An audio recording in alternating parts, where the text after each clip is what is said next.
The crystal chandelier cast fractured rainbows across the mahogany table as Alexander Hartwell's fingers drummed against the leather portfolio containing tomorrow's board presentation.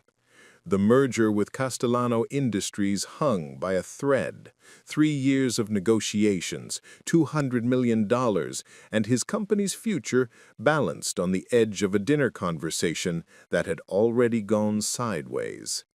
Across from him, Vincent Castellano Sr. leaned back in his chair, his weathered face a mask of disappointment that spoke louder than any words.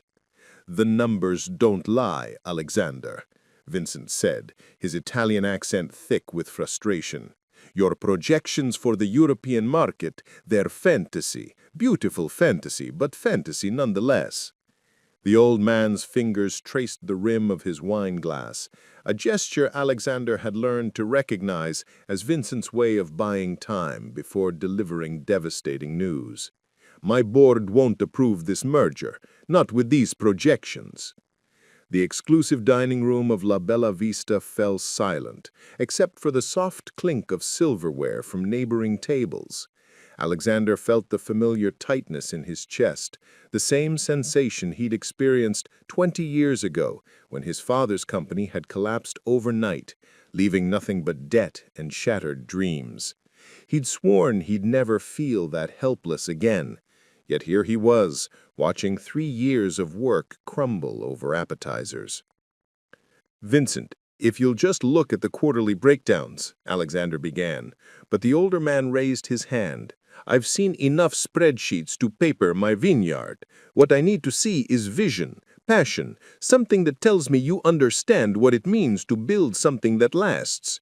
He gestured around the opulent restaurant, its walls lined with artifacts from ancient Rome. "My grandfather built his first restaurant with borrowed money and dreams written on napkins. That's the kind of foundation that endures."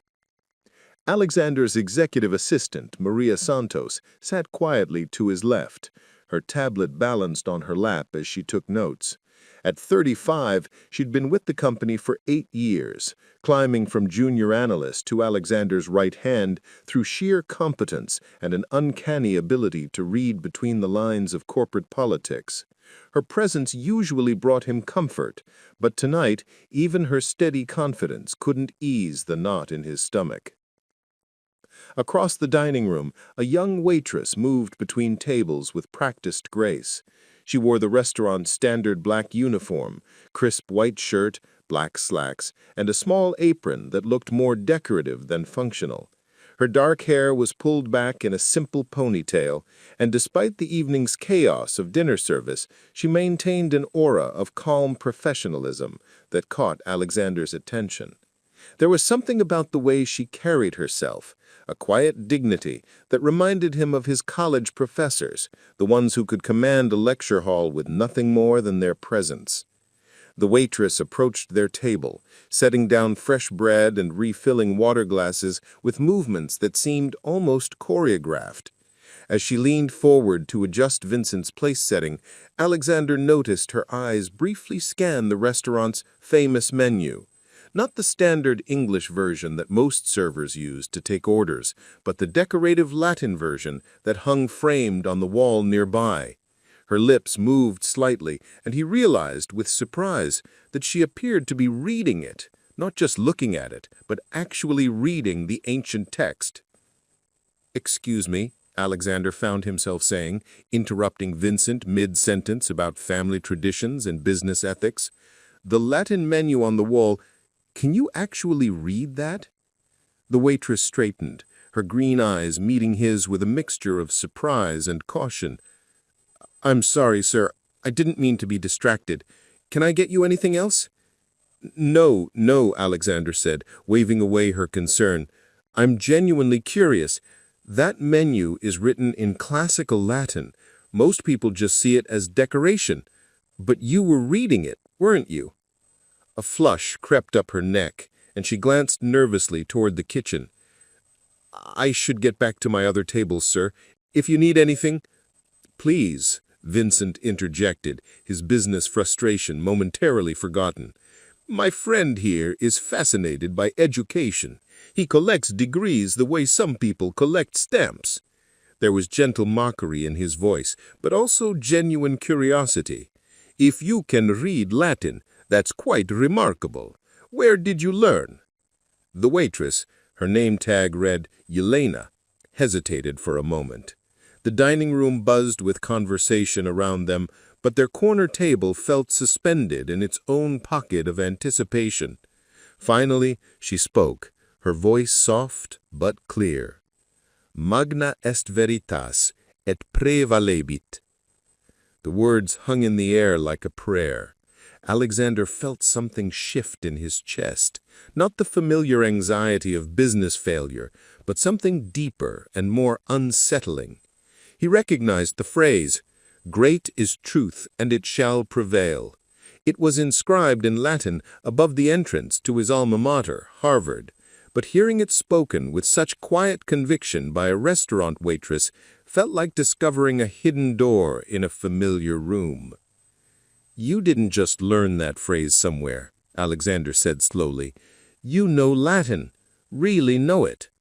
Elena's eyes darted to Maria, who was watching the exchange with growing interest, then back to Alexander. "I should really—" "Sit," Vincent commanded gently, gesturing to an empty chair at their table. "Please, humor an old man's curiosity. I've been in business for 40 years, and I've learned to recognize when someone has a story worth hearing." Elena glanced around the busy dining room, clearly torn between professional duty and something else, perhaps the simple human need to be seen and understood. The maitre d' caught her eye from across the room and nodded, apparently giving her permission for a brief conversation with valued guests. She sat carefully on the edge of the chair, as if ready to flee at a moment's notice. "I studied classics in college, Latin, Greek, ancient history. I was working on my dissertation when—" She trailed off, her fingers unconsciously twisting the simple silver ring she wore on her right hand. "Dissertation." Maria leaned forward, her professional instincts kicking in. "You're a doctoral candidate?" "Was," Elena corrected quietly.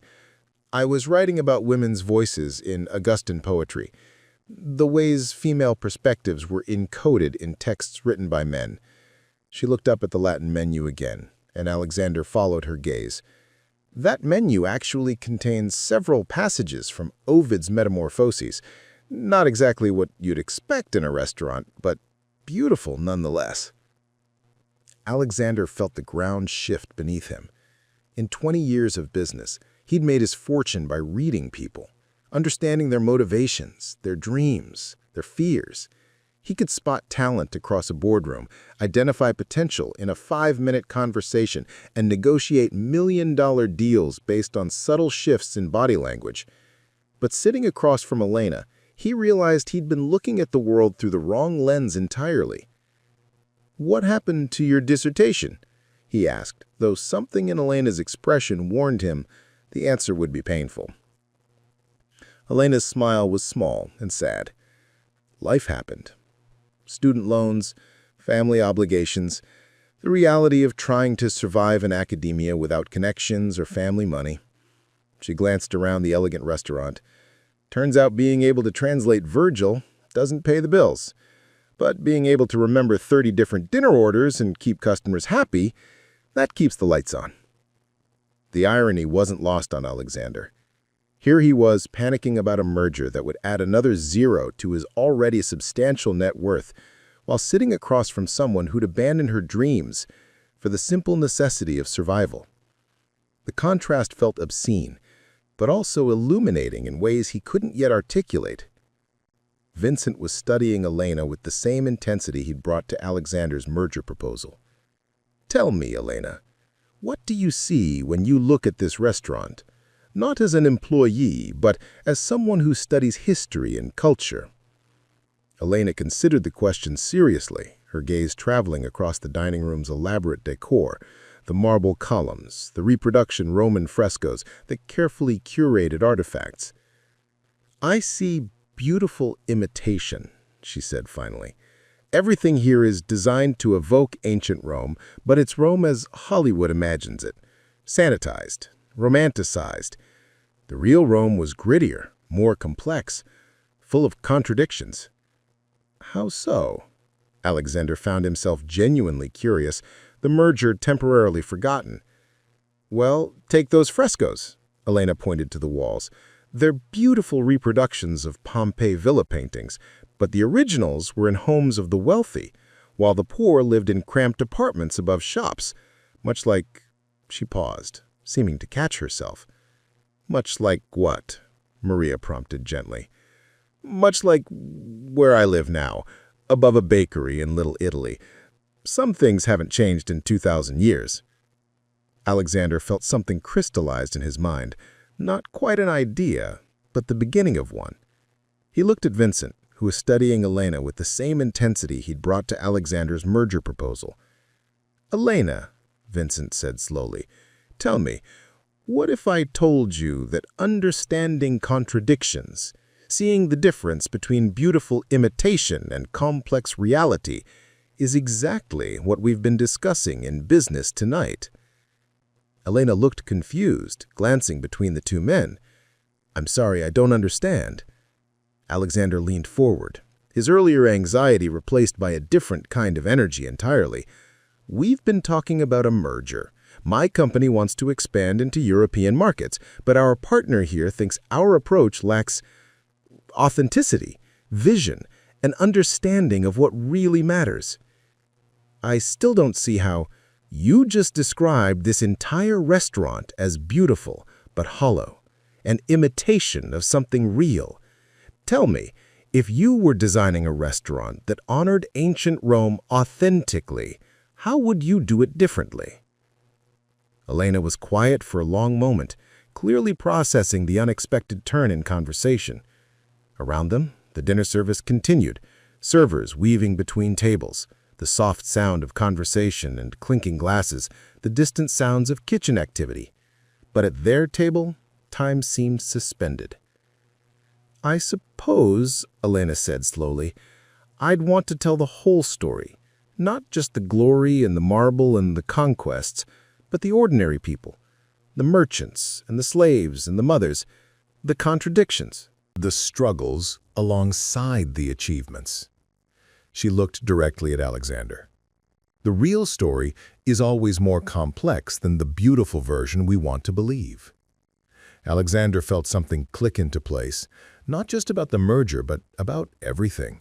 About his company's projections, about his approach to business, about the disconnect between his numbers and Vincent's concerns about vision and authenticity. Vincent, he said quietly, I think I've been presenting you with beautiful imitation, too. The old man's eyebrows rose. How so? My projections, my market analysis, they're all about what I think investors want to hear. Clean numbers, predictable growth, sanitized success. Alexander looked at Elena, then back at Vincent. But the real European market is messier than that, full of contradictions, local preferences, cultural nuances, economic complexities that don't fit neatly into spreadsheets.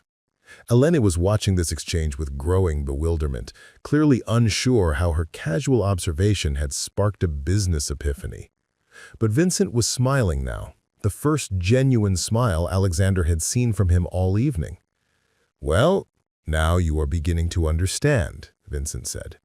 My grandfather's restaurant succeeded not because he had perfect projections, but because he understood his customers, their real needs, their cultural values, their daily struggles. The beautiful imitation is what fails. The complex reality is what endures. Alexander turned to Elena, his mind racing. You said you were studying women's voices in Augustan poetry, encoded perspectives in texts written by others. That's what you're doing now, isn't it? Finding ways to express your real self within constraints imposed by others? Elena's eyes widened slightly.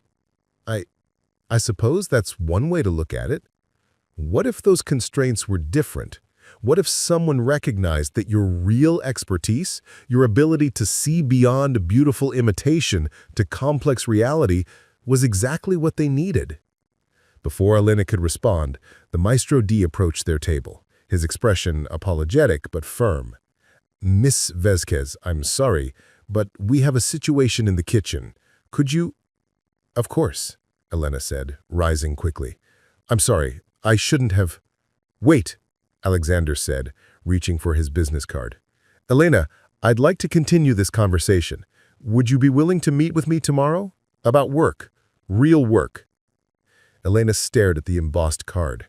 Alexander Hartwell, CEO, Hartwell Industries.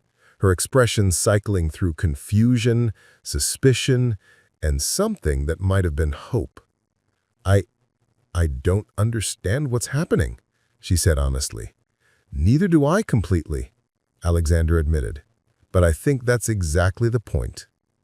As Elena hurried toward the kitchen, Alexander turned back to Vincent, who was watching him with amusement and approval. "Well?" Alexander asked. Vincent raised his wine glass. "Now we have the beginning of a real conversation about your European expansion.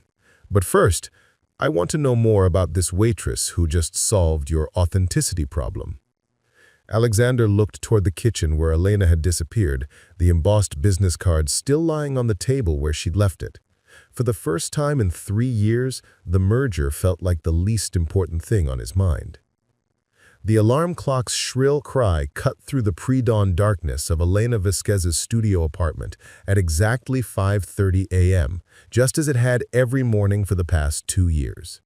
She reached across her narrow bed to silence it, her fingers brushing against the stack of overdue bills on her nightstand. Electric company, student loans, rent notice.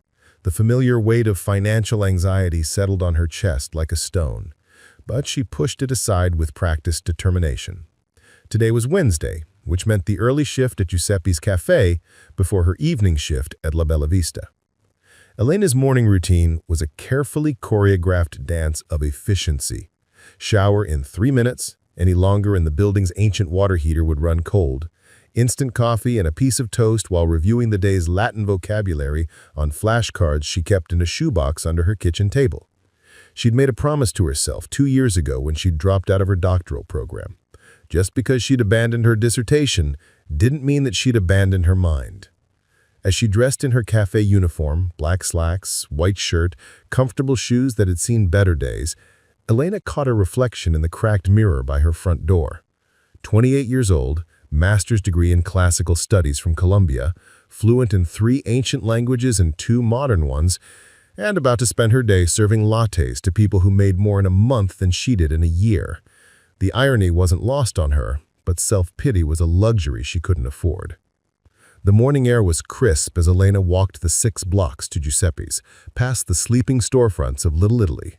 She loved this time of day, the city quiet except for the occasional delivery truck, and the sky that particular shade of gray that promised either sunrise or rain. It reminded her of the early mornings she'd spent in the Columbia Library, the only sound the whisper of turning pages and the distant hum of the heating system. Giuseppe's Cafe occupied the ground floor of a narrow building that had housed various Italian businesses for over a century. Giuseppe Torino, the 70-year-old owner, had inherited it from his father and maintained it with the stubborn pride of a man who believed that good coffee and honest work could solve most of the world's problems. He was already behind the counter when Elena arrived, his thick white mustache quirked in the half-smile that served as his standard greeting. "Buongiorno, Elena," he called out without looking up from the espresso machine he was calibrating. "Mrs. Patterson called in sick. You'll have to handle the register and the morning regulars alone until Marco gets here at 8. Elena nodded, tying her apron and beginning the opening routine she knew by heart. Fill the pastry case, check the coffee levels, wipe down the tables, flip the sign from closed to aperto. Giuseppe's attracted a specific clientele: neighborhood residents who'd been coming for decades, construction workers grabbing coffee before job sites, and a handful of Columbia professors who appreciated Giuseppe's authentic Italian coffee culture. The morning rush began at 6 sharp with Dr. Morrison, a retired history professor who ordered the same double espresso and cornetto every day. Elena had discovered their shared love of classics during her second week at the cafe, when she'd noticed him reading Tacitus with his morning coffee. Their brief daily conversations had become one of the highlights of her routine. A few minutes of intellectual exchange that reminded her she was more than just a pair of hands serving coffee. "Ah, Elena," Dr. Morrison said as he settled at his usual table by the window. "I finished the Suetonius you recommended. Fascinating perspective on Augustus compared to the official histories. You really should consider returning to your studies, my dear. The academic world needs voices like yours." Elena smiled as she prepared his espresso, the familiar ache of abandoned dreams stirring in her chest. "Maybe someday, Dr. Morrison. Right now, the academic world doesn't pay enough to cover my student loans." "Unfortunate truth, though I maintain that money isn't everything. Intellectual fulfillment has its own rewards." Elena bit back her response about intellectual fulfillment not paying rent. Dr. Morrison meant well, but like many academics, he'd never had to choose between books and bills. She delivered his coffee with a smile and turned to help the next customer, Maria Santos, the same woman who'd been at the restaurant table last night. "Elena," Maria said with genuine surprise and pleasure, "what a wonderful coincidence. I was hoping to run into you again." "Oh, hello," Elena replied, suddenly self-conscious about the flour dusting her apron from the pastry case. "What can I get you?" "Actually, I was hoping to get a few minutes of your time. I know this might sound strange, but would you be willing to sit with me for a moment? I'd like to discuss what happened last night." Elena glanced around the cafe. The morning rush was tapering off, and Giuseppe was handling the espresso orders with his usual efficiency. She'd learned to read his moods over the past 2 years, and his slight nod indicated she could take a brief break.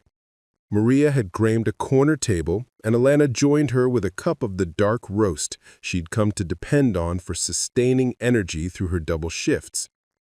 Up close, in the natural morning light, Elena could see that Maria was probably in her mid-30s, impeccably dressed in a way that suggested both success and good taste.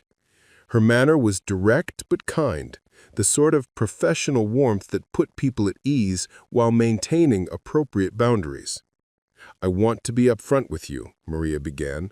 "I'm Alexander Hartwell's executive assistant, and I've been with the company for 8 years. Last night's conversation was unexpected, to say the least." Elena felt her defenses rise.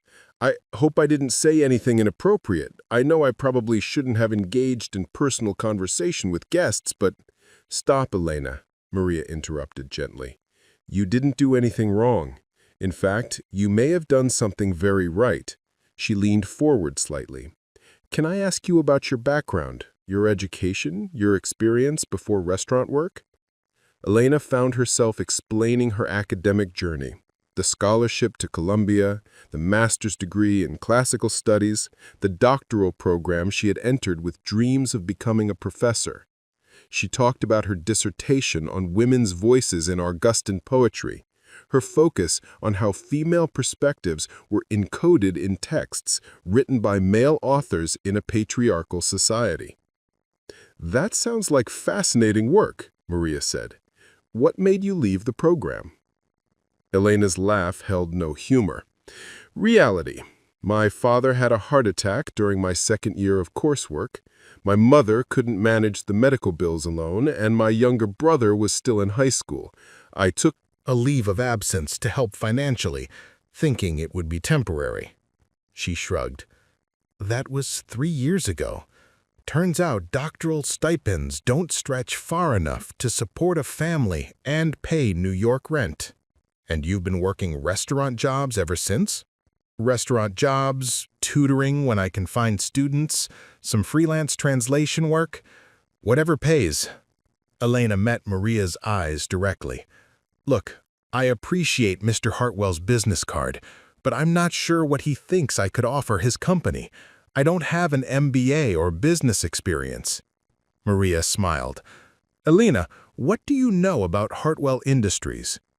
"Honestly, almost nothing. I assumed it was some kind of consulting firm." "We're a cultural integration company. We help businesses navigate international expansion by understanding local customs, preferences, and market nuances. Alexander started the company after his father's business failed because they tried to expand internationally without understanding cultural differences." Elena felt a flicker of interest despite herself. "That actually sounds relevant to what I studied." "More relevant than you might realize," Maria agreed. "Last night, you essentially diagnosed the exact problem we've been having with our European expansion proposal. Our client wants authenticity, cultural understanding, real insight into local markets, but our current approach has been too focused on data and not enough on cultural context. I still don't understand how Elena, you looked at a restaurant menu and immediately identified not just the language, but the specific literary sources. You analyzed the cultural messaging of the decor and identified the gap between representation and reality. Then, you articulated a vision for how to bridge that gap." Maria paused. "That's exactly the kind of cultural analysis our clients need." Elena felt something stirring in her chest. Not quite hope, but perhaps the possibility of hope. "What exactly are you suggesting?" "Alexander would like to offer you a consulting position, initially part-time, so you could maintain your current income while we see how it works out. You'd be working on the European expansion project, providing cultural and historical context for our market analysis." "I don't have any business experience," Elena repeated. "But you have something more valuable, the ability to see patterns, to understand cultural subtext, to identify authentic voices versus imitation. Those are skills you can't teach in business school." Elena looked around Giuseppe's cafe, taking in the familiar surroundings that had become both comfort and cage. The morning regulars, the worn wooden tables, Giuseppe's proud attention to every espresso. It was honest work, meaningful in its own way, but it wasn't the life she'd imagined for herself. "What would the hours be?" she asked, surprised by her own question. "Flexible. Alexander understands you have existing obligations.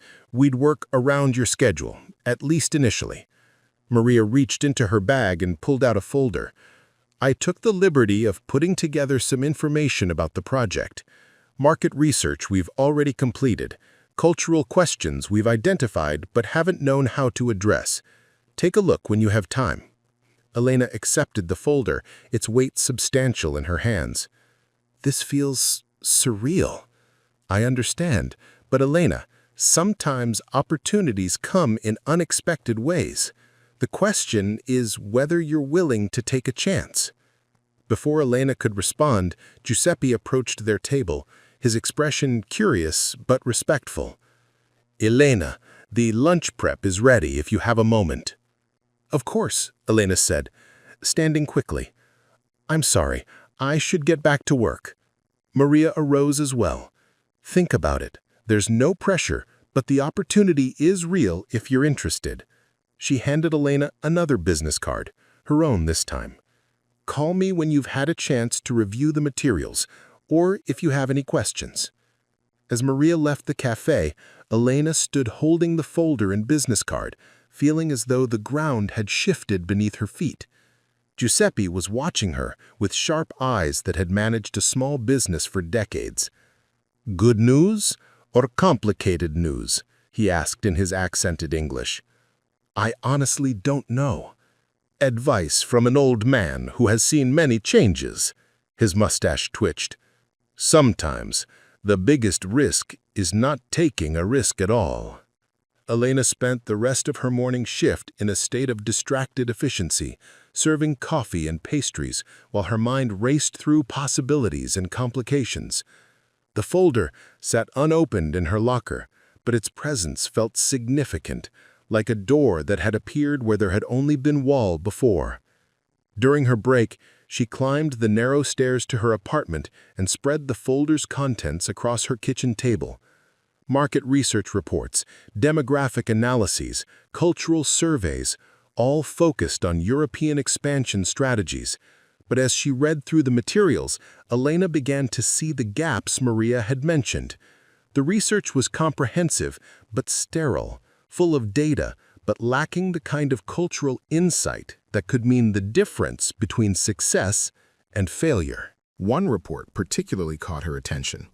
A study of Italian consumer preferences that completely missed the regional variations Elena knew from her own family background. Her grandmother had emigrated from Sicily, and Elena had grown up understanding the profound cultural differences between northern and southern Italy. Differences that the report treated as minor variations rather than fundamental distinctions. Elena found herself reaching for a pen, making notes in the margins, identifying assumptions and blind spots. Before she realized it, she'd filled 3 pages with observations, questions, and suggestions for deeper cultural investigation. The work felt familiar and energizing in a way that reminded her of her graduate school days, when she'd spend hours analyzing texts and uncovering hidden meanings. Her phone alarm reminded her it was time to leave for her evening shift at La Bella Vista. As she gathered the research materials, Elena caught sight of herself in her cracked mirror again. Same face, same overdue bills on the nightstand, same small apartment above the bakery. But something in her expression had changed, a spark of engagement she hadn't seen in 2 years. The walk to La Bella Vista felt different, too.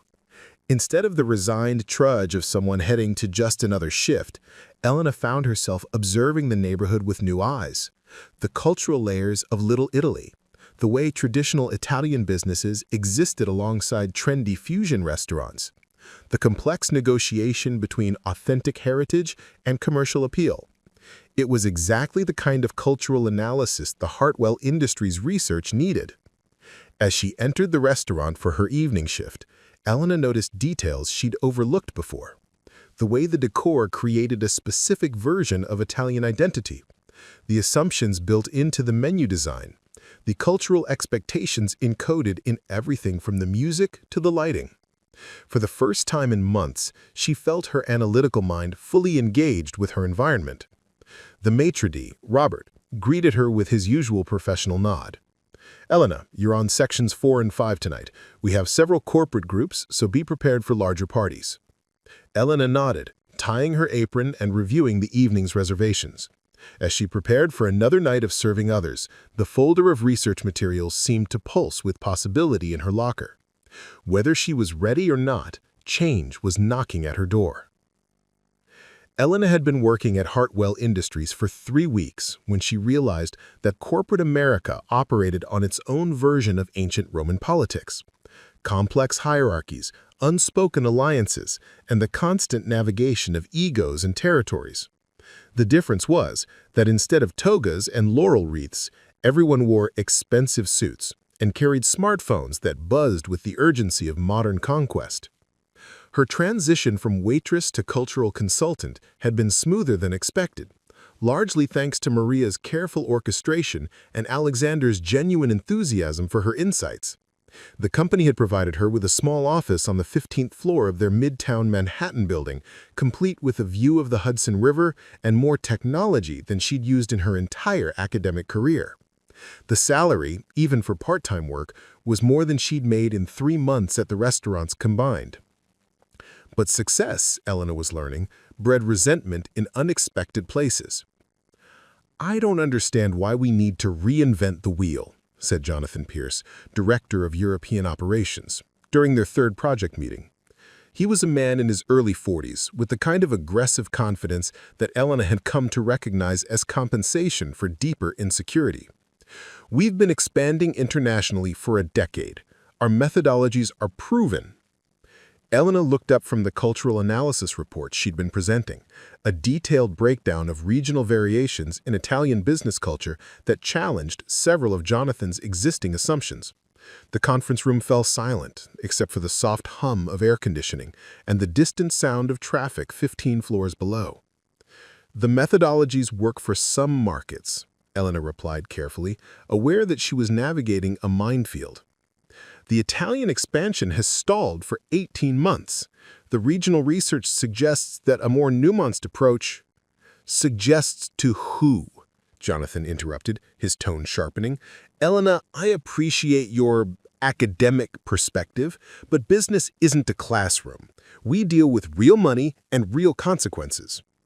Alexander, who had been quietly reviewing Elena's report, looked up with an expression Elena had learned to recognize as dangerous calm. Jonathan, Elena's analysis has identified specific cultural factors that explain why our Milan office is underperforming. I'd like to hear her recommendations. With all due respect, Alexander, Jonathan continued, clearly feeling he had momentum. We're talking about a doctoral dropout who's been with the company for less than a month. Meanwhile, I have 15 years of international business experience and an MBA from Wharton. The silence that followed was thick with tension. Elena felt heat rise in her cheeks, not from embarrassment but from anger. She'd faced this kind of dismissal throughout her academic career. The subtle suggestion that her insights were less valuable because of her background, her gender, her lack of traditional credentials. "You're right," Elena said quietly, her voice steady despite the fury building in her chest. "I am a doctoral dropout. I left my program because my father had a heart attack and my family needed financial support. I spent the last 3 years working multiple jobs to help pay his medical bills while my younger brother finished high school." She stood, gathering her materials with deliberate calm. "But those 3 years taught me something that apparently 15 years of international business and an MBA from Wharton didn't teach you. How to listen to people who are different from yourself. How to understand that your perspective isn't universal. How to recognize when your proven methodologies are failing because you're too arrogant to admit you might be wrong." Jonathan's face flushed red. "I don't have to listen to— Actually, you do," Alexander interrupted, his voice carrying the quiet authority that made him a successful CEO. "Elena, please continue with your presentation." Elena remained standing, her hands steady on the back of her chair. "The Milan office is underperforming because our approach treats all of Italy as a single market. But Northern Italian business culture operates on different principles than Southern Italian culture. The networking expectations, the decision-making processes, the relationship between formal and informal authority, they're fundamentally different." She clicked to the next slide of her presentation, showing a detailed breakdown of regional business practices. "Our Milan team has been using relationship-building strategies that work in Rome but are seen as presumptuous in Milan. Meanwhile, our Roman clients feel neglected because we're not investing enough time in the personal relationships they consider essential." Maria, who had been taking notes throughout the meeting, looked up with interest. "Elena, can you give us specific examples?" "Certainly." Elena felt her confidence returning as she moved into her area of expertise. In Rome, business dinners are expected to last at least 3 hours and include extensive discussion of family, politics, and personal interests before any business is discussed. Our Milan clients have been complaining that our representatives waste too much time on irrelevant conversation. But our Roman clients feel rushed and disrespected when meetings focus immediately on business without proper relationship development. Vincent Castellano Sr., who had joined the company as a consultant after his father's merger approval, nodded slowly. "This explains the feedback we've been getting from our Italian partners.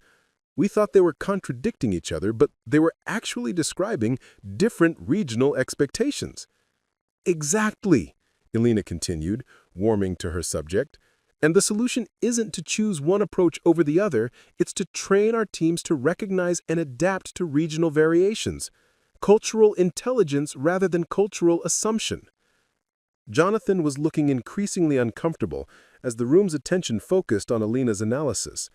"This is all very interesting in theory, but implementing region-specific strategies would require completely restructuring our European operations. The cost alone would be less than the revenue we've lost from failed Italian expansion," Alexander interrupted, consulting his tablet. Elena, what would implementation look like? Elena felt a rush of excitement as she realized the room was genuinely listening. We'd start with cultural immersion training for our Italian teams. Not language training, most of them already speak Italian, but cultural context training. Understanding regional history, business traditions, communication styles. She clicked to her final slide.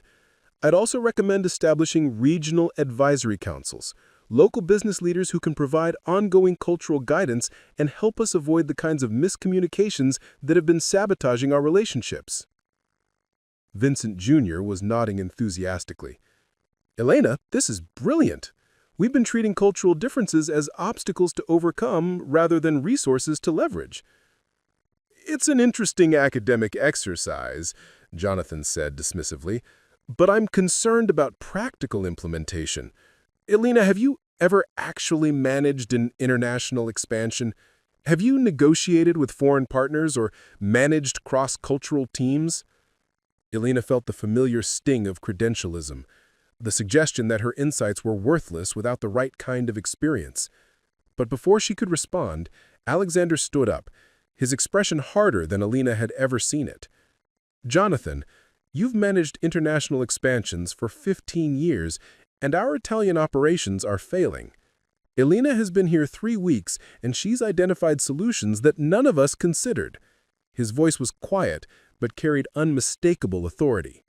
I'm more interested in results than credentials. Alexander, I understand you're impressed with Elena's enthusiasm, but we can't restructure our entire European strategy based on the theories of someone who's never actually— Stop. The word cut through the conference room like a blade. Alexander was looking directly at Jonathan with an expression that made Elena grateful she had never been on the receiving end. Elena's theories have identified specific, actionable solutions to problems that have been costing us millions of dollars. Your experience has produced 18 months of stagnation and frustrated clients. The tension in the room was palpable. Maria was watching the exchange with the alert attention of someone who understood corporate politics, while Vincent Jr. looked uncomfortable but supportive. Elena realized she was witnessing the kind of power struggle that could define careers and reshape company dynamics. "I think we should take a break," Maria suggested diplomatically. "Elena, would you mind if we continued this discussion this afternoon? I'd like to review your implementation timeline in more detail." As the meeting dispersed, Jonathan gathered his materials with barely controlled anger. On his way out, he paused beside Elena's chair, leaning close enough that only she could hear. "Enjoy your moment," he said quietly, his voice carrying a threat wrapped in corporate politeness. "But remember, this company existed long before you arrived, and it will exist long after you're gone. People like you are replaceable. People like me are not." Elena felt a chill run down her spine, but she met his gaze steadily. "We'll see about that." After Jonathan left, Alexander remained in the conference room, staring out the window at the Manhattan skyline. Elena began gathering her materials, unsure whether she should leave or wait. "Elena," Alexander said without turning around, "I owe you an apology." "Sir?" "I should have anticipated this. Jonathan has been with the company for 8 years, and he's territorial about the European operations. I should have prepared you for the political dynamics." Elena set down her laptop bag. "Mr. Hartwell, I've been in academia. I know about territorial politics and credentialism, but I also know that good ideas should stand on their own merit." Alexander turned to face her, and Elena saw something in his expression that surprised her: respect mixed with concern. "In an ideal world, yes, but corporate politics can be vicious, especially when someone's authority is threatened. Jonathan sees you as a challenge to his position." "Is that what I am?" Alexander was quiet for a moment, considering his words carefully.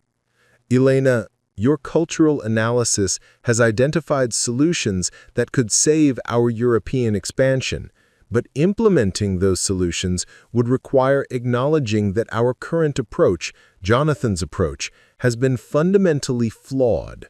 For someone who's built his career on being the European expert, that's a professional threat. Elena felt the weight of the situation settling on her shoulders. So what happens now? Now we prove that cultural intelligence works better than cultural assumption. But Elena, I need you to understand, this isn't going to be easy.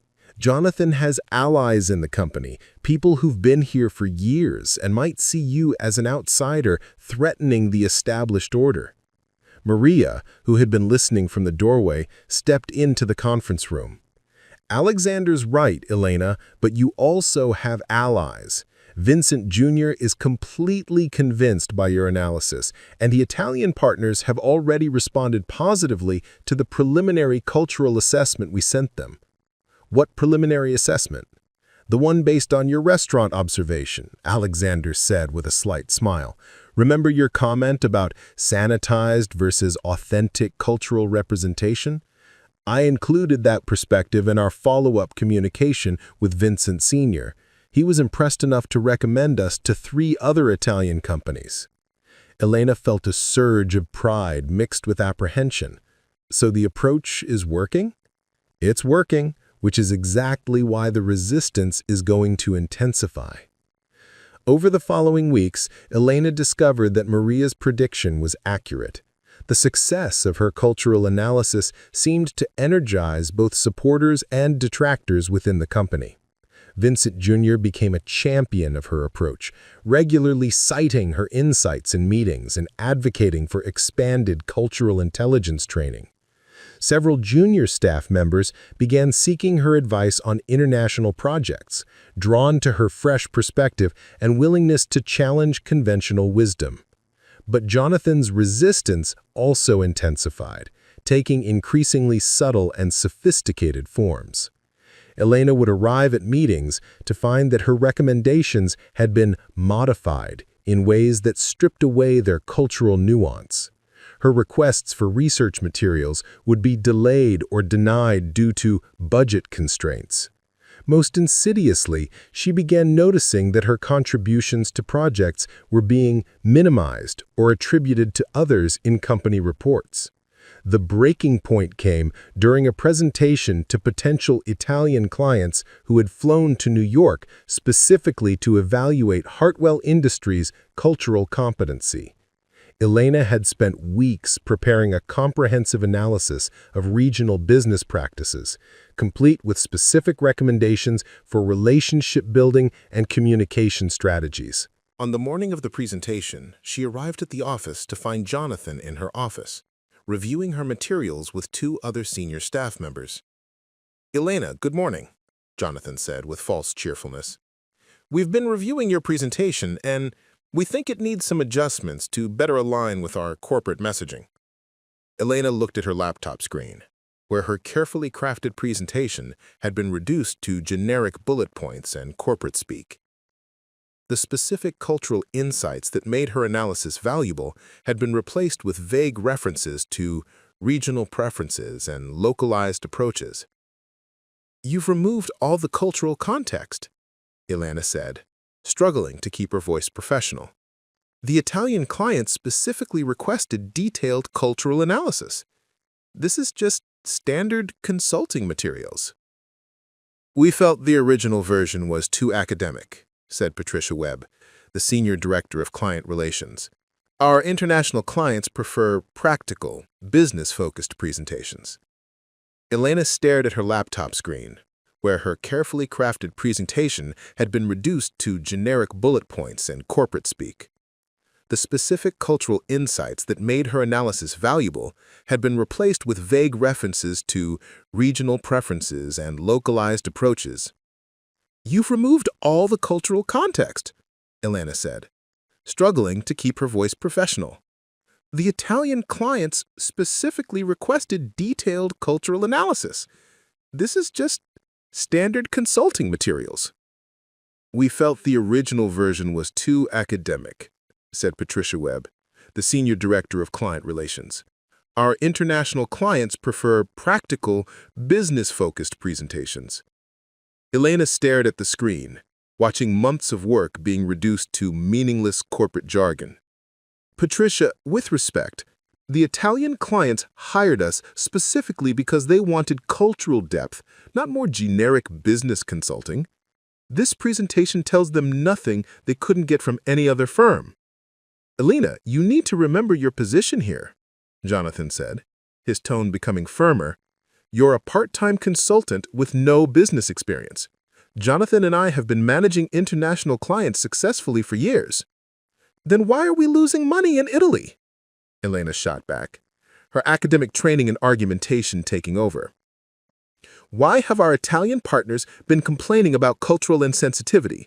Why did Vincent Sr. specifically request someone who could provide authentic cultural insight? Jonathan stepped forward, his mask of corporate politeness finally slipping. Because you've convinced Alexander that your academic theories are more valuable than proven business practices. But theories don't generate revenue, Elena. Results do. Then let's talk about results. Elena pulled up her laptop to display the actual data. Since implementing cultural intelligence training with our Milan team 6 weeks ago, client satisfaction scores have increased by 37%.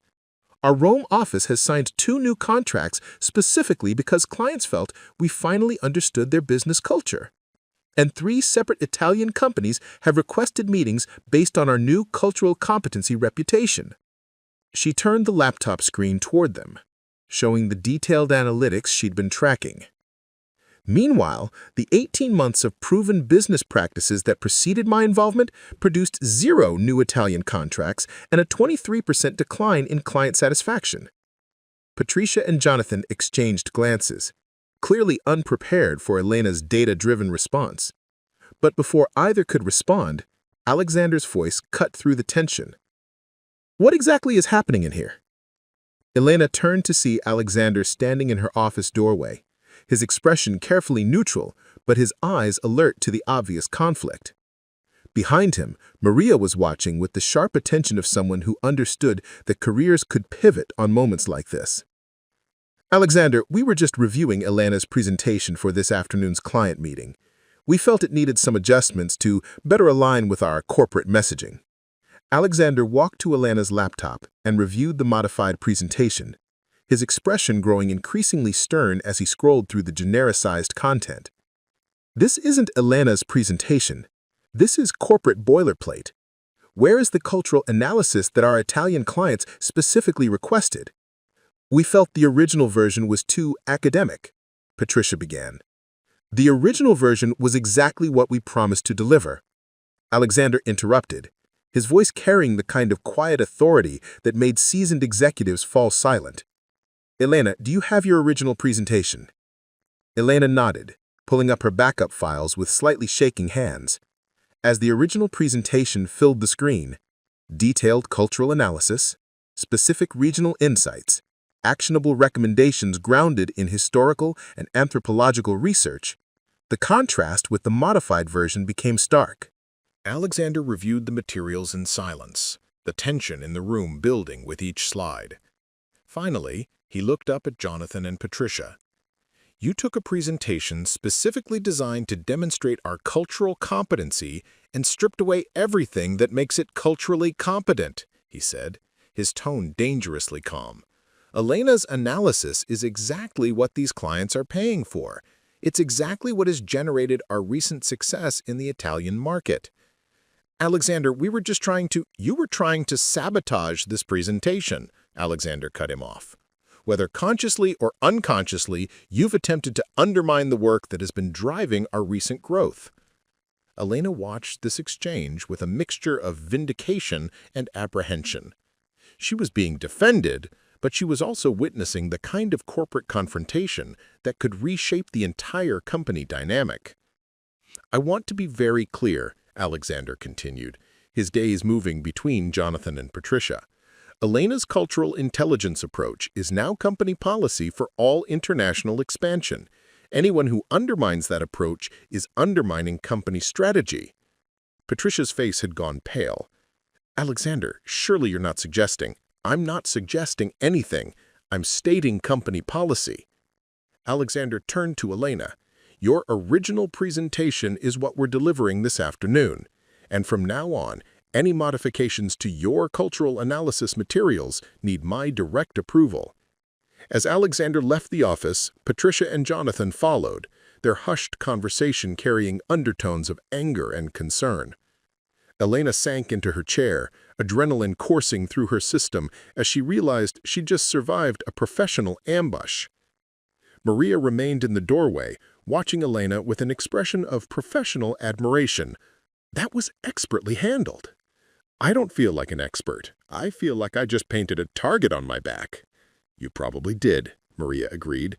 But Elena, you also just proved that you can defend your work with data and logic under pressure. That's exactly the kind of strength this company needs. Elena looked at her restored presentation, feeling the weight of what had just occurred. She'd won this battle, but she sensed the war was far from over. Maria, what happens now? Now you give the presentation that's going to convince our Italian clients that Hartwell Industries actually understands their culture. And then we see whether Jonathan and Patricia are willing to adapt to the new reality or whether they're going to continue fighting it. Elena spent the rest of the morning preparing for the afternoon presentation, but her mind kept returning to Jonathan's earlier threat. People like you are replaceable. People like me are not. She was beginning to understand that in corporate America, as in ancient Rome, knowledge was power, but only if you could survive the political machinations of those who felt threatened by your rise.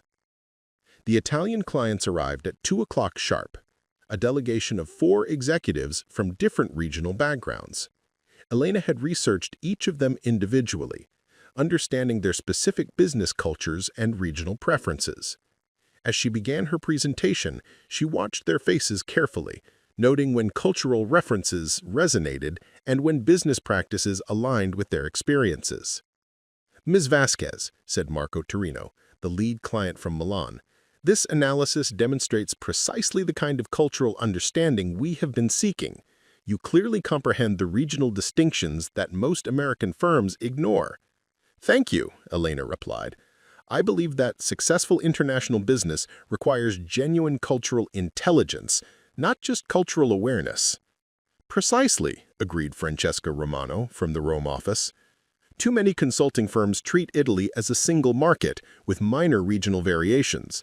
Your approach recognizes that business culture varies as significantly between Rome and Milan as between Rome and Madrid.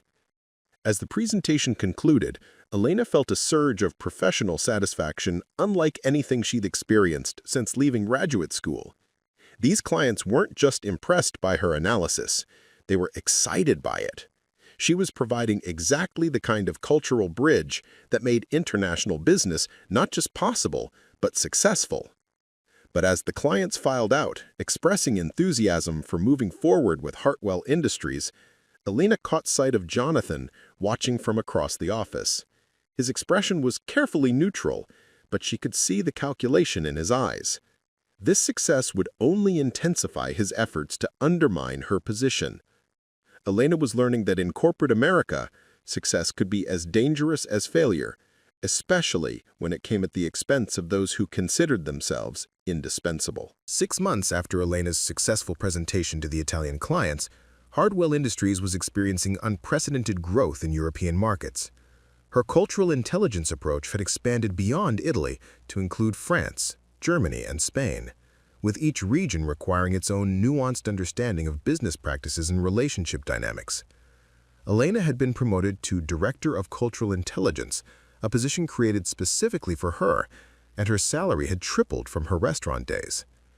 But success had brought unexpected complications that Elena was only beginning to understand. The revelation began with a conversation she wasn't supposed to overhear. Elena had stayed late to finish a cultural assessment for a potential Austrian client, working in her office on the 15th floor while most of the building emptied for the evening. She was reviewing demographic data when voices from the adjacent conference room caught her attention. The walls were thin enough that she could hear conversation, though she typically tried to ignore such discussions out of professional courtesy. But this conversation included her name. Elena's approach is impressive, she heard Patricia Webb saying, but we need to consider the long-term implications. She's essentially made herself indispensable to our European operations. Elena froze, her fingers hovering over her keyboard.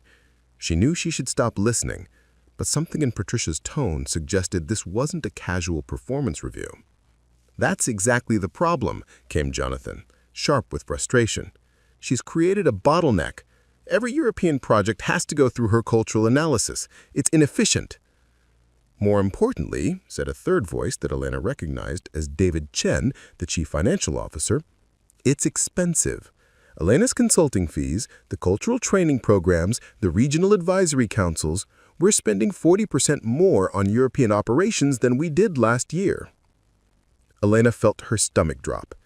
She'd known her programs had increased operational costs, but she'd assumed the revenue growth justified the investment.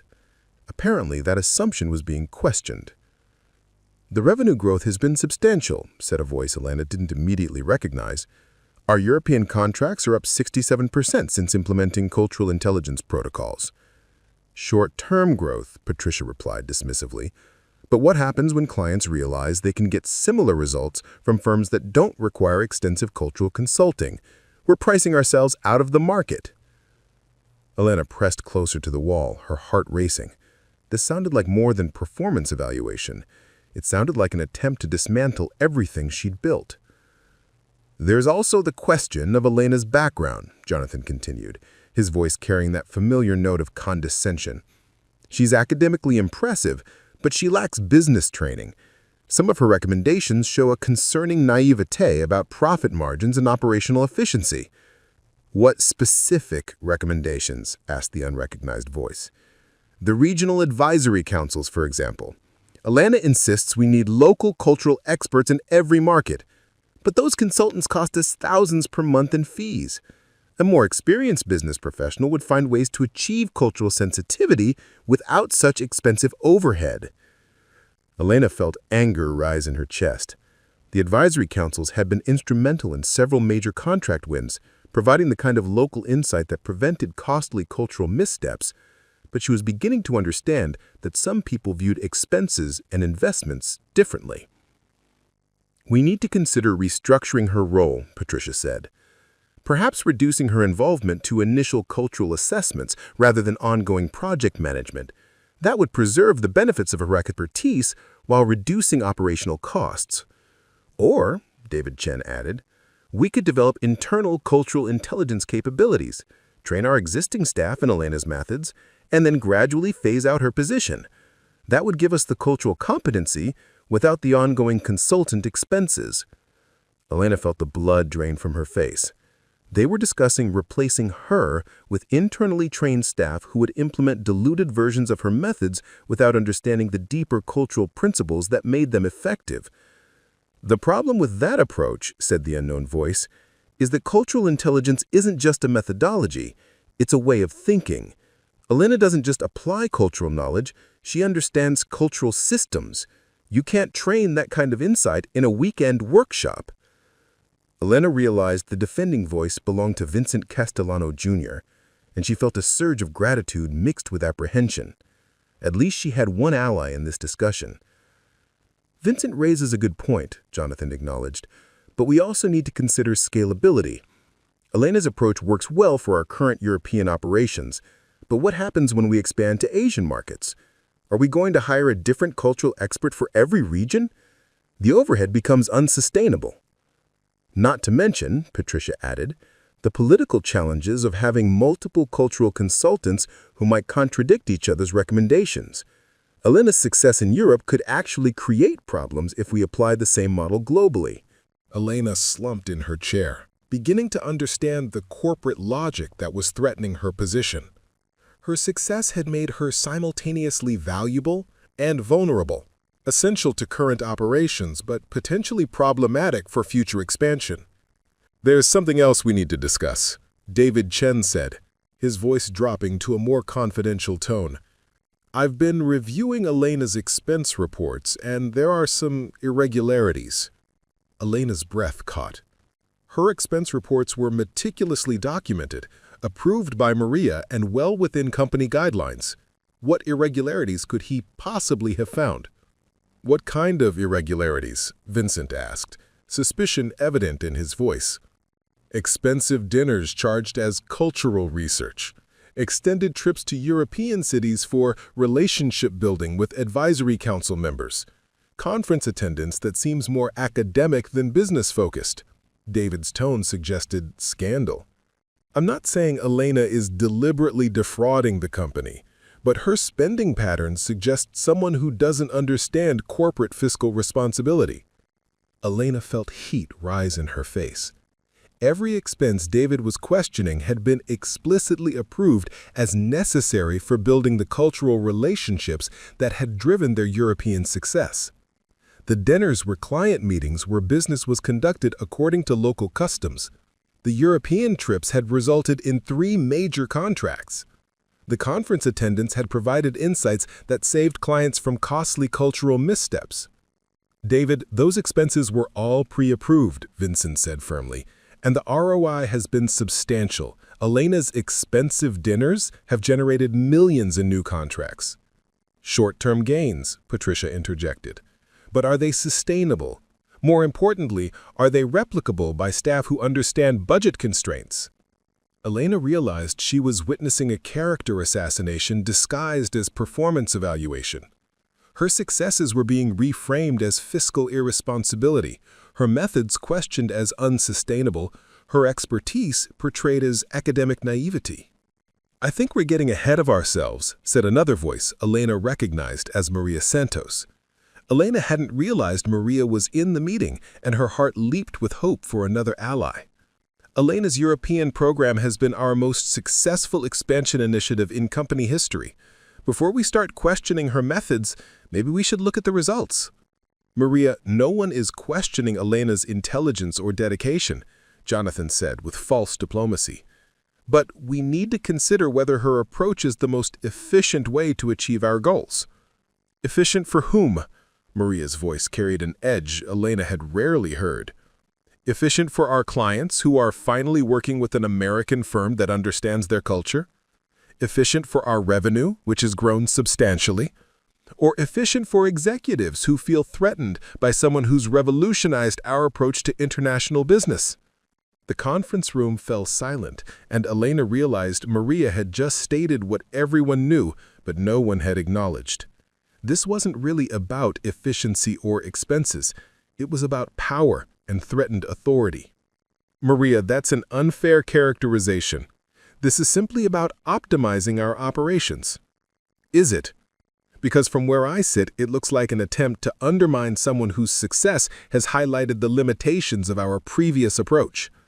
Elena heard chairs shifting and papers rustling, suggesting the meeting was becoming uncomfortable for everyone involved.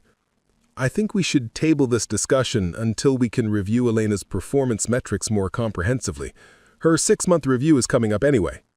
Agreed, but I want a full fiscal analysis of the cultural intelligence program, cost-benefit analysis, scalability projections, comparison with alternative approaches. As the meeting began to disperse, Elena quickly returned to her computer, trying to look busy while her mind raced through the implications of what she'd overheard. She was being set up for a performance review that would focus on costs rather than results, efficiency rather than effectiveness. 20 minutes later, Maria appeared in Elena's doorway, her expression carefully neutral. "Working late again?" Maria asked, though her eyes suggested she knew Elena had overheard the meeting. "Just finishing the Austrian assessment," Elena replied, unsure how much to reveal. Maria closed the office door and sat across from Elena's desk. "Elena, I think we need to talk." "About what?" "About the fact that some people in this company feel threatened by your success." Maria's directness was both relieving and terrifying. "And about the fact that they're planning to use your upcoming performance review to challenge your position." Elena set down her pen, abandoning any pretense that she hadn't overheard the meeting.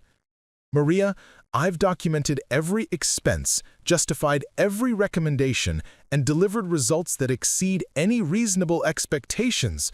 What more can I do?" You can prepare for a fight, Maria said bluntly, because that's what this is going to be. Jonathan and Patricia are going to argue that your methods are too expensive and unsustainable.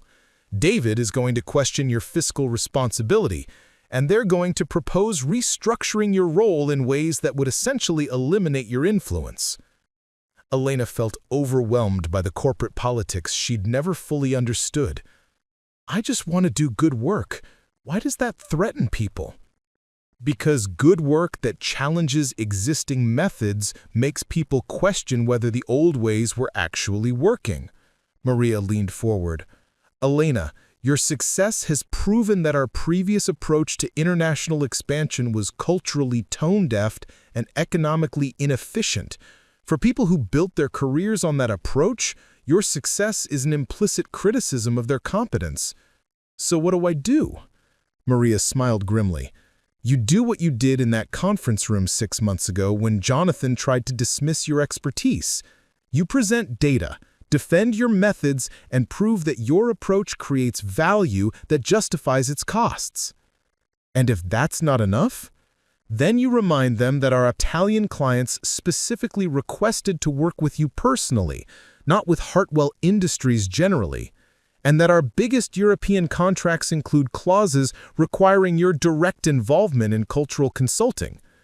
Elena felt a spark of hope. She hadn't realized her personal involvement had become contractually significant. Really? Really? Vincent Jr. made sure of that when he negotiated the recent contracts. He understood the political dynamics and protected your position. Maria stood to leave. Elena, you've built something valuable here. Don't let people who feel threatened by change convince you to minimize its worth. After Maria left, Elena sat alone in her office, looking out at the Manhattan skyline as evening fell across the city. 6 months ago, she'd been serving coffee and translating ancient poetry in her spare time. Now she was defending a career she'd never imagined having, fighting corporate politics she was still learning to navigate. But as she reviewed the data Maria had mentioned, client satisfaction scores, contract values, revenue growth, Elena realized she had more ammunition than she thought. Her approach wasn't just academically interesting or culturally sensitive, it was profitable. And in corporate America, profitability was the strongest argument of all. Elena opened a new document and began preparing for the fight Maria had warned her about. If her critics wanted to challenge her methods, she would present evidence so comprehensive that questioning her value would become impossible. As she worked, Elena thought about the Latin phrase that had started this entire journey. Magna est veritas et prævalebit. Great is truth, and it shall prevail. She was about to test whether that ancient wisdom held true in modern corporate boardrooms. The performance review meeting was scheduled for 9 a.m. on a Thursday morning in the company's main conference room, the one with floor-to-ceiling windows overlooking Central Park. Elena arrived 30 minutes early, carrying 3 binders of documentation that represented 6 months of meticulous record-keeping, client testimonials, revenue reports, cost-benefit analyses, and detailed cultural assessments that had prevented costly business mistakes. She'd spent the previous week preparing with the thoroughness of a doctoral dissertation defense, anticipating every possible criticism and assembling evidence to counter each challenge. Maria had helped her organize the materials, while Vincent Jr. had provided insights into the political dynamics she'd be facing. Remember, Maria had advised during their final preparation session, this isn't really about your performance. It's about whether the company will commit to cultural intelligence as a core business strategy or retreat to the old methods. You're not just defending your job, you're defending an entire approach to international business.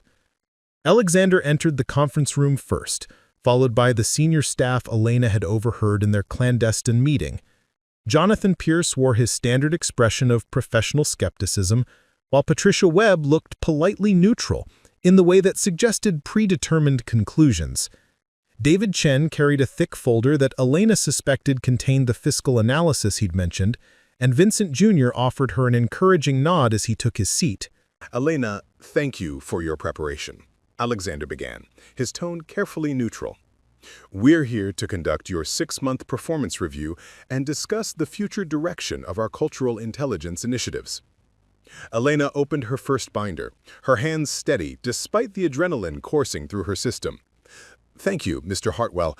I've prepared comprehensive documentation of the Cultural Intelligence Program's impact on our European operations. Before we review your materials, Jonathan interrupted, I'd like to address some concerns that have been raised about operational efficiency and cost management. Elena had expected this opening and was ready. I'd be happy to address those concerns, but I think the revenue data provides important context. She distributed copies of her financial analysis, watching as eyebrows rose around the table. Since implementing cultural intelligence protocols 6 months ago, our European revenue has increased by 67%. More significantly, our profit margins have improved by 23% due to reduced costs associated with cultural misunderstandings and failed negotiations. David Chen frowned at the numbers. Elena, these figures don't account for the increased operational expenses associated with your programs. Actually, they do, Elena replied, turning to a detailed breakdown in her materials. The cultural training programs, advisory council fees, and extended relationship-building activities have cost the company an additional $340,000 over 6 months. However, the revenue increase during the same period has been $2.8 million, resulting in a net profit increase of $1.4 million after all cultural intelligence expenses. She watched the faces around the table as they processed the numbers. Jonathan's expression shifted from confident skepticism to uncomfortable surprise. These are impressive short-term results, Patricia acknowledged, but we need to consider long-term sustainability. Can this growth rate be maintained as we expand to other regions? Elena had anticipated this question and had prepared her most compelling argument. The sustainability issue is exactly why cultural intelligence is essential, not optional. Our competitors are beginning to recognize the importance of cultural competency in international markets. The companies that develop authentic cultural expertise now will have sustainable competitive advantages as global business becomes increasingly sophisticated. She clicked to her next presentation slide, showing market research she'd compiled on international business trends. McKinsey's recent study of global expansion failures found that 73% of international business failures result from cultural misunderstandings rather than economic factors. Companies that invest in genuine cultural intelligence aren't just improving their current operations, they're positioning themselves for long-term success in an increasingly interconnected world. Vincent Jr. leaned forward with interest. Elena, can you give us specific examples of how cultural intelligence has prevented costly mistakes? Elena smiled, grateful for the supportive question. Certainly. 3 months ago, our team was preparing a presentation for a major German manufacturing company. Our standard approach would have emphasized efficiency and cost savings, values that seem obviously important to German businesses. But cultural research revealed that this particular company prioritized environmental sustainability and long-term relationship building over short-term cost reduction. She turned to a case study in her materials. By adjusting our approach to emphasize sustainability and partnership rather than just efficiency, we secured a $1.2 million contract that we almost certainly would have lost with our previous methods. The client specifically mentioned that our cultural sensitivity convinced them we were the right long-term partner. One success story doesn't prove systematic value, Jonathan pointed out, though his tone was less aggressive than Elena had expected. You're right, Elena agreed, which is why I've documented similar cultural adjustments in 12 different client relationships over the past 6 months. In each case, cultural intelligence either secured contracts we might have lost or prevented misunderstandings that could have damaged client relationships. She distributed a detailed case study summary, watching as the executives reviewed specific examples of cultural insights that had generated business value. The evidence was comprehensive and undeniable. Cultural intelligence wasn't just academically interesting, it was economically essential. Alexander, who had been quietly reviewing Elena's materials, looked up with an expression of genuine satisfaction. Elena, this is exactly the kind of performance documentation we need to see. But I'm curious about scalability. How would you recommend expanding cultural intelligence to Asian and African markets? Elena felt a surge of excitement as she realized Alexander was thinking about expansion rather than reduction. I've been researching that question, actually. The key is understanding that cultural intelligence isn't a one-size-fits-all methodology. It's a framework for understanding how culture shapes business practices in any context. She opened her third binder, revealing research she had done on her own time about global cultural business practices. Rather than hiring separate cultural experts for each region, we could develop a systematic approach to cultural analysis that our existing staff could learn to apply. I've been working on a cultural intelligence training curriculum that would give our teams the tools to conduct their own cultural assessments. That sounds expensive, David Chen observed, though his tone was more curious than critical. The initial training investment would be substantial, Elena acknowledged, but once our staff develops cultural intelligence capabilities, the ongoing costs would be minimal while the competitive advantages would be significant. She turned to her final set of materials, a comprehensive proposal for company-wide cultural intelligence integration. I'm proposing a 3-year implementation plan that would gradually build internal cultural expertise while maintaining relationships with external cultural advisors for complex situations. The goal would be making cultural intelligence a core competency rather than an external service. The room fell silent as the executives reviewed Elena's proposal.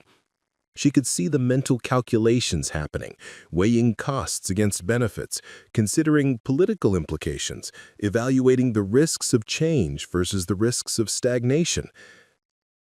"Elena," Alexander said finally, "this proposal essentially transforms cultural intelligence from a consulting service into a core business strategy." "Yes, sir, because that's what it should be." Elena met his gaze directly.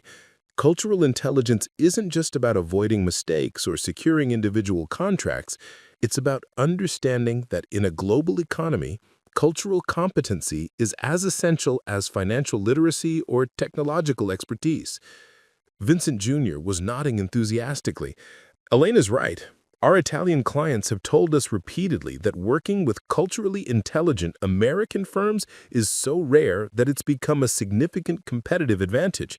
If we can scale that advantage globally, we could revolutionize our entire approach to international business, Alexander finished, his eyes bright with possibility.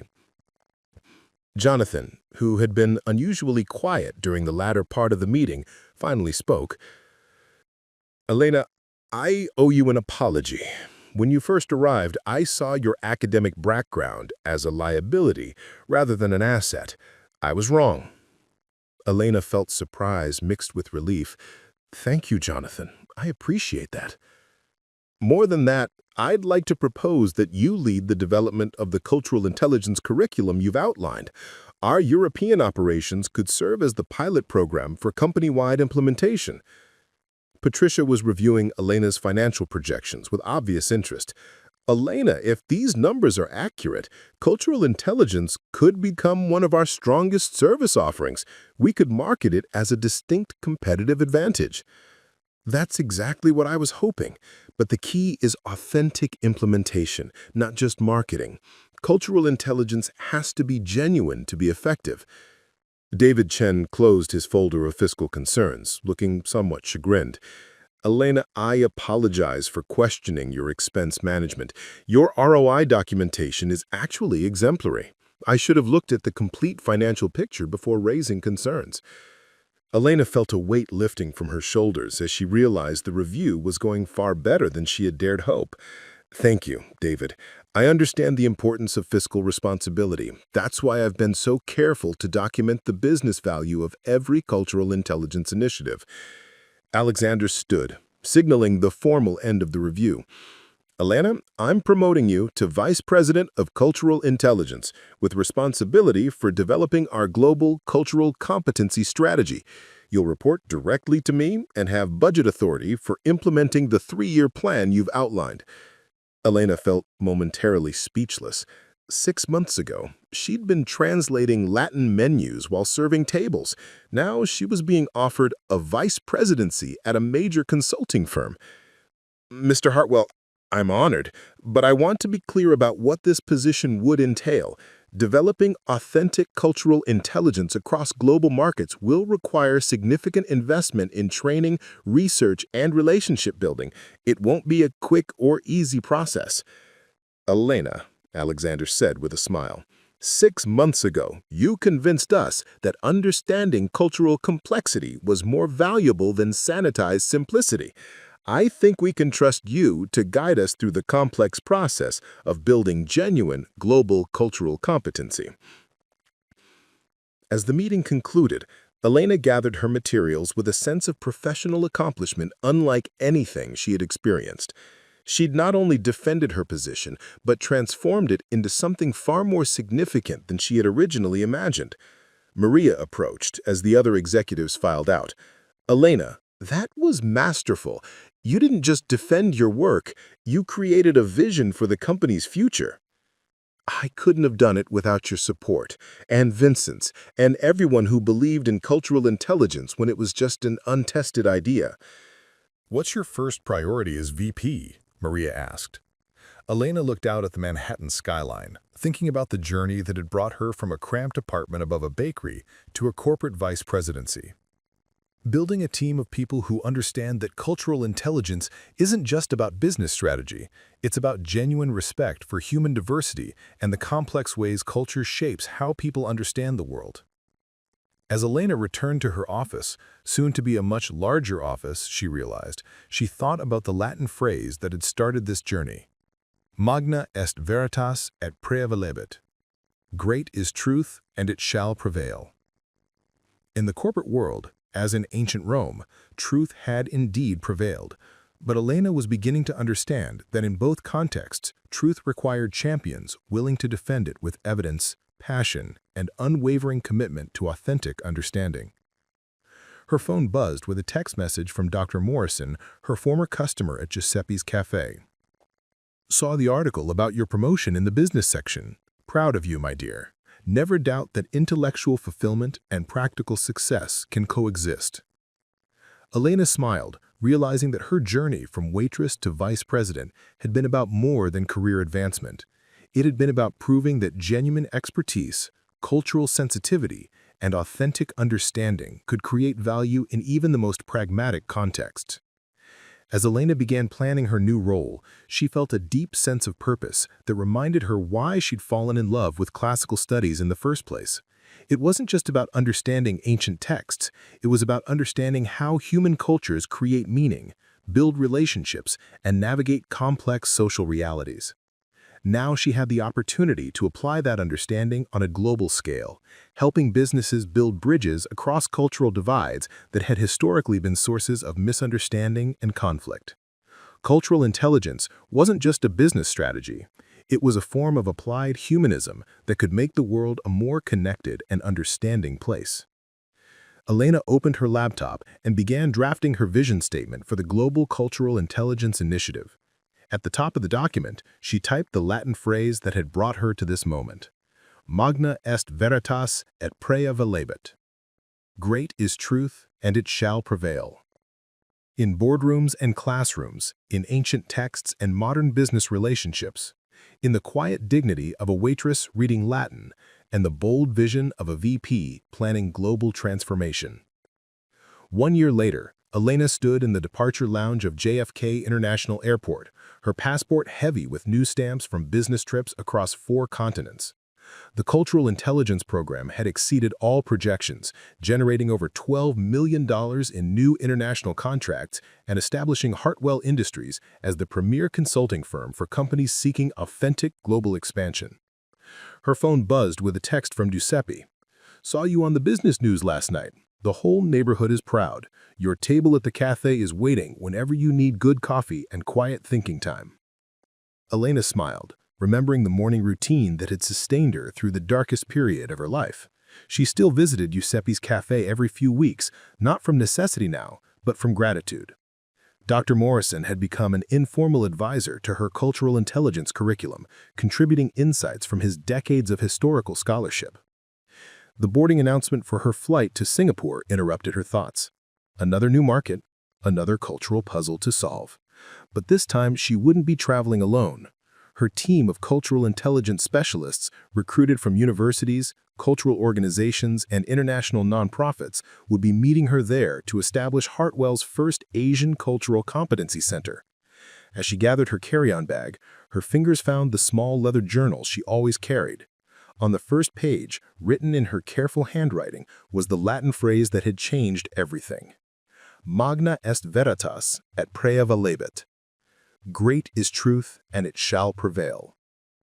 The phrase meant something different to her now than it had that evening at La Bella Vista. Truth wasn't just an abstract philosophical concept. It was the foundation of authentic relationships, successful businesses, and meaningful work. Truth about cultural differences, about human complexity, about the value of genuine understanding in a world that often settled for surface-level solutions. Elena had learned that truth could indeed prevail, but only when champions were willing to defend it with evidence, passion, and unwavering commitment to authenticity. Her journey from serving tables to leading international business strategy proved that expertise could emerge from unexpected places, that academic knowledge could create practical value, and that cultural intelligence was not just a business advantage, but a bridge to human understanding. As her plane lifted off into the evening sky, Elena opened her laptop to review the Singapore project materials. But first, she typed a quick email to Maria, who had become her closest friend and most trusted colleague.